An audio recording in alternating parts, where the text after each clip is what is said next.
What the city is talking about. This is Montreal Now on News Talk Radio, CJAD 800.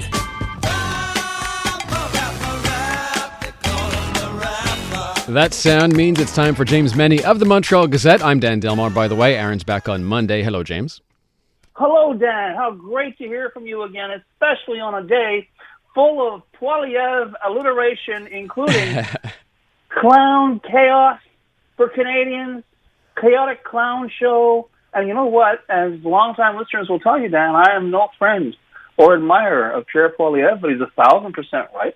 But what a day. What a crazy, absolutely crazy day. And one cannot help but, feel a twinge of sympathy for certainly for the 8 new members of what's probably going to wind up being Justin Trudeau's last cabinet, who go in there. And I think there was a CP reporter who actually blended these two events together in his lead and said, they may be the shortest-lived cabinet in Canadian history, because even as they were being sworn in, here's Jagmeet Singh turning around and saying he will not support the government. He will engage in a non-confidence vote when the House resumes at the end of January.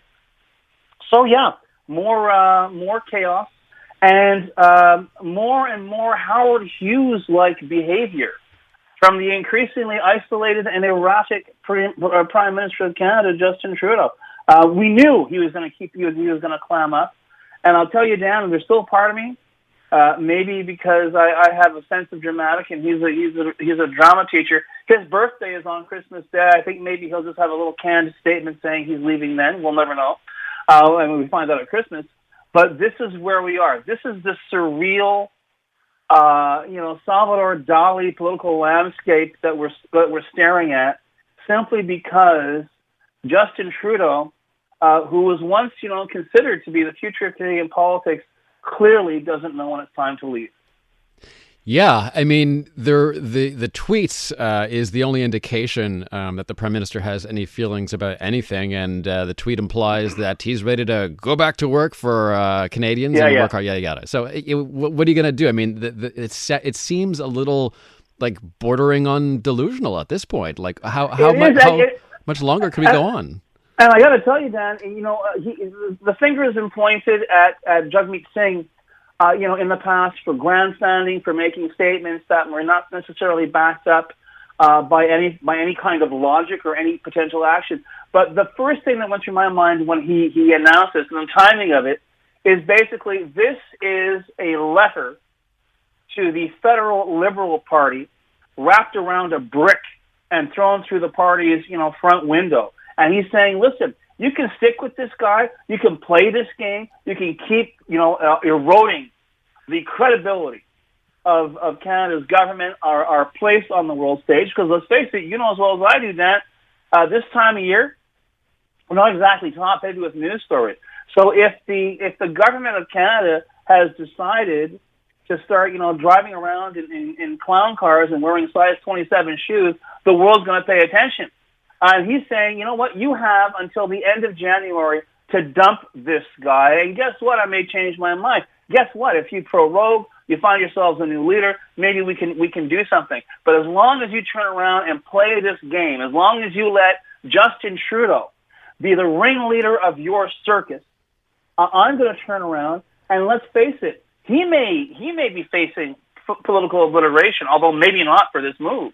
But for sure, a lot of MPs who are sort of like saying, I stand with Trudeau, are going to have to ask themselves some questions, whether pension-related or simply whether, what do you want to be when you grow up? Because there's a darn good chance between now and the spring you are going to be out of a job. And the reason you're going to be out of a job is, as I say, your boss doesn't know when to leave.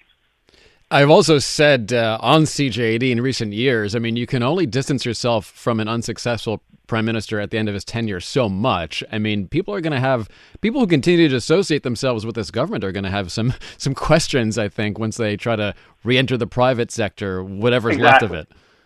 Exactly. And I've mentioned this, and I give full credit to Tom Mulcair, who back in the day, about a few months ago, was saying, well, Trudeau has a window. He still has some international credibility. If he wants to go on these boards and do whatever, now's the time to go on an up note. Right now, I can't think of anybody who would want to be associated with Justin Trudeau's brand, if only because you've got the President of the United States basically treating you like his jester. And that, to me, is if there's anything that's going to get under Canadian skin, it's the idea that, you know, and as I came on the show right now, grudgingly saying, you know what, I don't agree with Pierre Poilievre, but he's right on this, people are going to turn around and say, I don't agree with Trump, and I can't stand the guy. I hate his attitude towards my country. But this guy Trudeau is giving him all kinds of ammunition to make us look like a bunch of misdirected amateurs who really don't have a plan B, C, or D. And they're 100% right. It is not a good place for anyone to be in right now. It's not a good place for Canadian politics to be in right now. But come, you know, the next 4 years, we have Donald Trump, who is a complete, you know, set of psychoses and problems and issues. We need someone strong. We need someone who knows what's going on. And the one thing that's become painfully apparent is that Justin Trudeau is completely out of his league, is completely overwhelmed by these events. And if he, honest to God, believes that, oh no, this is going to blow over, this is no big deal, then I agree with you that I'll share in that word. He is absolutely delusional. And maybe, you know, as in the case back in the day with Trump, someone should take away his phone because those tweets are not adding to his reputation. I want to mention real quick Pierre Poilievre's performance over the last couple of weeks because I think it's been quite strong, but my main criticism remains the slogans, and you were addressing it off the top. It is grating, and on the text board, people are saying the same thing. You know, he's making some sense. He's seeming borderline prime ministerial, but the slogans, Yep. And the problem is, and it's a perfectly legitimate question, Dan, is that, okay, he's in his glory right now, because Justin Trudeau is self-immolating. But the problem is, once that passes one way or another, what do we have left? We still have these ridiculous slogans. We still have no insights into how he would govern. And in fact, if anything, when your opponent seems intent on, you know, stepping on every rake in the yard, this is a real moment for you to shine, a real moment for you to display the depth of your character, your ability to assess the situation. But going in, you know, with these ridiculous, alliterative, romper room level mottos is not going to be doing Pierre Poilievre or the Conservative Party any favors. And the other problem, of course, is that apart from Pierre Poilievre, and I find this even more significant, there has been no other voice from the Conservative Party that addresses what is going on here. There has been no other, how can I put it, there has been no different key in the song coming out of the Conservatives. And we already see it. If the idea is, well, he's a leader and he's the one spokesman, we're seeing what happens when that happens with the Liberal Party. We're seeing how dangerous this can be. Because I will repeat, Justin Trudeau's grip on the federal Liberal Party is as asphyxiating and suffocating as that of Donald Trump on the Republicans.